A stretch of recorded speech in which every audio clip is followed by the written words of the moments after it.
the mid-2000s. So many great things came out of that era. MySpace, iPod, me, and of course the rise of children's MMOs. MMO games, or massively multiplayer online games, have been around before the mid-2000s, but children's MMOs saw a massive boom with Disney's influence with the release of games like Club Penguin in 2005 and Toontown Online in 2003. Though there were some other big names like Wizard 101 and Webkins contributing to the sudden growth in popularity, along with games containing MMO elements like Movie Star Planet in the late 2000s. You could ask any kid and chances are they've played any of those before. But fast forward to present day, all the kids who would have been playing back then are now either on social media or Roblox. Probably one of the only social kids games that survived the slaughter of the late 2010s and 2020s so far.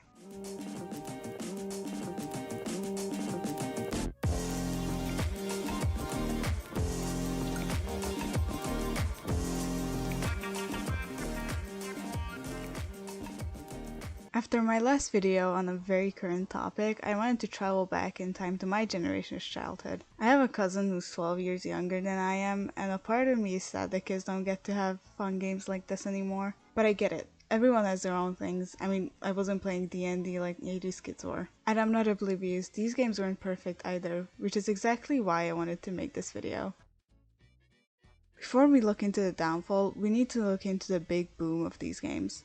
And for that, we first need to travel back to the 70s and the 80s. Those decades saw the rise of console games like Super Mario Bros. Released in 1985. As time went on, both video games and the internet grew in popularity. Eventually, in the early 2000s, nearly every household had a family computer. This is what I would call the golden era in terms of balance between traditional playtime and virtual playtime. Back then, time limits were taken seriously. I took that 30 minutes on one of those children's learning games very seriously. I feel like this era began its end around 2015 when YouTube really started to transform into what it is now, and kids mainly began to use that time to watch other people play games like Minecraft. But I'm getting ahead of myself, let's take a few steps back. If you ask anyone who lived their childhood in the 2000s and early to mid 2010s, they've probably played or at least known of Club Penguin. Created by New Horizon Interactive and officially released in 2005. It's one of the, if not the biggest children's MMO game from the 2000s. The game was huge, reaching 30 million users in just 2 years. And you gotta remember, back then most kids were still making mud soup in their backyard, and none of them were online to the extent you see kids now. And it didn't take long for the game to be purchased by Disney that same year. And that decision wasn't out of nowhere. By this point, Disney's Toontown Online, a children's MMORPG with colorful animals, has been running for 4 years. Not only were they able to acquire a competitor to their game, but also a game that grew to be a cultural icon. Both games appeal to children with their fun visuals, interesting games, and their own little quirks. Club Penguin was more free in a way, since Toontown had a large focus on fighting cogs, the enemy in the game. It's something you could only avoid in certain areas of the game. It certainly wasn't for everyone's taste. Soon, Toontown Online wasn't the only fantasy-themed MMORPG with turn-based combat. The year is now 2008. Toontown Online has been out for half a decade now, and Club Penguin had begun its growth into a part of a bigger franchise under Disney's wings. While this was all happening, the mainstream media saw a big boom with fantasy films with the success of the Harry Potter and the Lord of the Rings movies. Wizard 101, developed by Kingsville Entertainment. So, I'm editing this video right now, and I just realized I'm an idiot. It's not Kingsville Entertainment, it's King's Isle. But I read that I, as a small L, when I was doing my research, but now that I'm looking at it written out in all capital letters, it's very clearly King's Isle. But I just completely say it wrong every single time and wrote it wrong every single time in my script, so I apologize. It's King's Isle, not Kingsville Entertainment. It was a guaranteed success. It hit the best timeline and came out at the perfect time. Not only was it a fantasy magic themed game with combat and the storyline, but it also looked visually different. That aesthetic change set it apart from not only its Disney counterparts, but also other games I'll be getting into later, and probably some more I didn't bother to research for this video because we'd be here for ages. That game appealed to a wider audience in age, inviting both kids who felt too grown to play as a green cat anymore, and kids who enjoyed both games. It brought variety, and the game was almost a bridge between children's games and MMORPGs for older audiences. Players got to choose their school and fight with each type's unique spells. You could level up, increase your stats, and unlock more worlds. But as cool as that sounds, it won't appeal to everyone. There were still many kids who preferred to play with their physical toys. So how do you get more kids to play your virtual game? Bring their favorite toys into the game. Whipkins is a toy-to-life video game franchise created by Gans and launched in 2005. Children have always been attached to their plush toys, so what better way to get kids to buy more than by creating a virtual world where you could take care of those toys? That's it.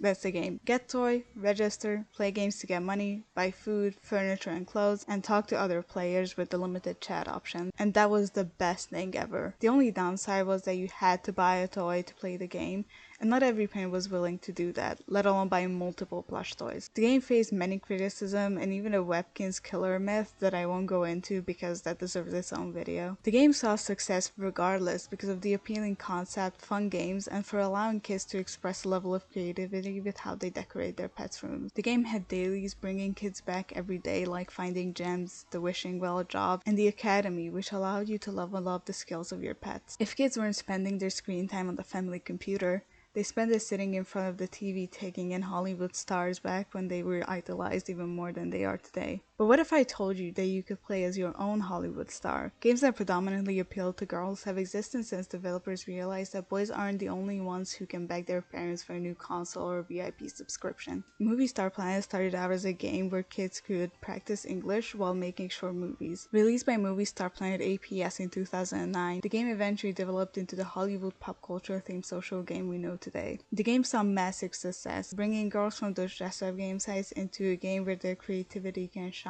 and they can make friends with other children who have similar interests. Although the game mainly appealed to girls, they weren't the only ones playing, and by 2013, the game had reached over 100 million registered users. And the merch. Oh, the merch. I was so jealous of anyone who got to own a Movie Star Planet magazine. You lived my dream. Free-to-play games often have paid subscriptions and features you have to pay for, and I completely understand, they have to make money too. However, this can cause some issues. Let's start with the more understandable stuff before we dive into the depths of how badly elitism can affect children's games. If a game can't bring in enough money, it'll be axed, and that's exactly what happened to Toontown Online in 2013. The game didn't bring in as much money as Disney's other MMO games, so it was discontinued so more focus could be put on Club Penguin. Sad, but understandable. But hey, at least we still have Wizard 101, right?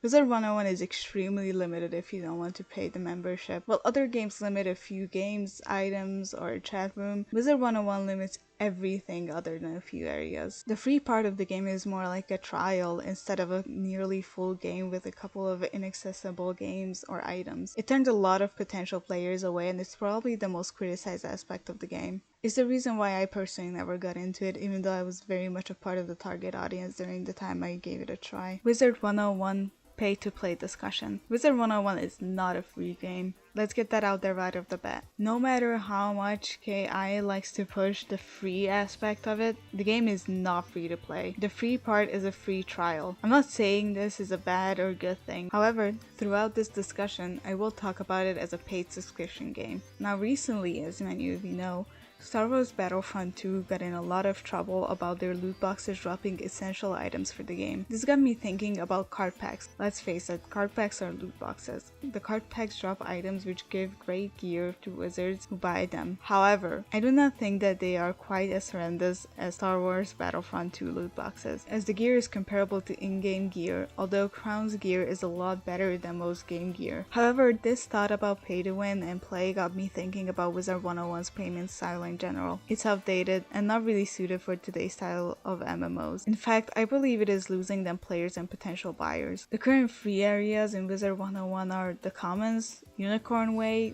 which is very short, Trident Avenue, Ravenwood, and Golem Court. Wizards who enjoy the play style of the game will finish all the areas and get stuck frustrated and not really caring, they will get bored and leave. This is why I think they should make the story sections of Wizard City free. Although it may lose them some money, they will end up with a bigger player base as they are more interested in the game, as they got more initially, and potentially buy an area or membership. Now it seems like they pushed back on the paywalls, but nowadays people who play Wizard 101 are long-term fans of the game who probably would have played regardless. But still, Movie Star Planet had a lot of issues when it comes to their VIP subscription. I want to take a section to talk about this game's monetary effects, specifically because I was there for that. This was the game I played the most as a kid. Anyone else find the VIP prices ridiculous? Over in the UK, the prices for VIP are 1 week, £4.99, 1 month, £10.99, 3 months, £29.99, 1 year, £64.99. Now this may be the cheapskate in me talking, but why are the prices so high?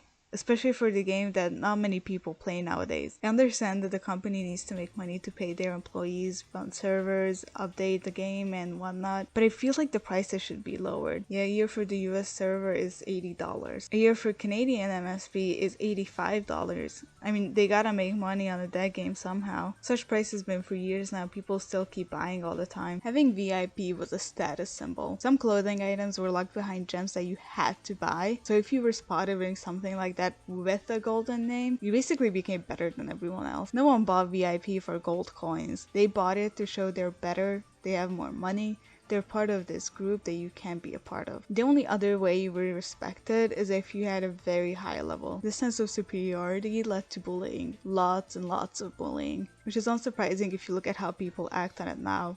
But that's for later. It was incredibly toxic. It was basically IMVU for kids. And if you know, you know. You either pay or you're just a broke player who deserves to be laughed at by a group of 12-year-old girls. Except you're also a 12-year-old girl, so it actually hurts. Nowadays, from what I've seen, people don't really care about your level as much because a lot of people go back to it after years and years and they don't remember their old accounts info. So many old players start again from scratch. But back then, it was brutal. Rest in peace, you were the backbone of our childhoods. The death of Flash caused the death of many games. You want to go back to Neopets? Have fun of being able to play anything. Movie Star Planet at Webkins, you gotta download it. I mean, at least you can still play, so it could be worse. Quality of the game might go down, but hey, it's working. Every game will decline in popularity due to people growing out of it and moving on. So developers could either focus on the game to appease current fans while trying to attract new ones, or move on to a new project. The latter one usually doesn't work out as well as they want it to. Club Penguin was shut down in 2017 in favor of Club Penguin Island.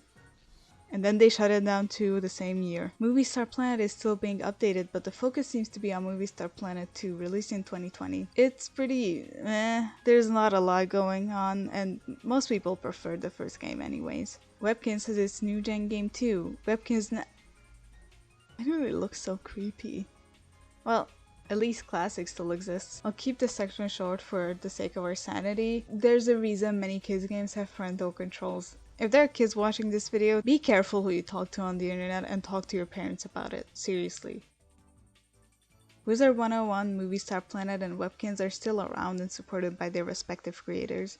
Like I said previously, Wizard 101 pushed back on its paywall and it still seems to have a loyal fan base. Even if I personally never got into it, I'm actually glad it's still around. Movie Star Planet shops are still getting updated along with its successor. I look back on it like a half a year ago, and the one thing that I can say is don't go on the UK servers because you'll 100% run into someone saying something racist, like really racist. Webkins actually became free to play in 2012, allowing users to register without buying a physical plush. Completely free to play players are the most limited. Purchasing a pet unlocks a few things for a year, like most of the classes at the academy, while the membership unlocks everything else, creating a 3-tier player base. The fanbase is still going strong because the developers still put a lot of care into the game and keep it fresh with events. And it's honestly still so fun, I go back to it pretty often. Both Toontown and Club Penguin have fan projects bringing them back to life. Toontown Rewritten released in 2017 with a few differences to the original, including not needing a membership for anything. Club Penguin had multiple fan attempts to bring it back, the current working version that I've been recommended being Club Penguin Legacy, once again every part being made free to play. Well, that's all I wanted to yap about today. Thanks for watching. I hope you enjoyed this topic as much as I have. Subscribe. Thanks.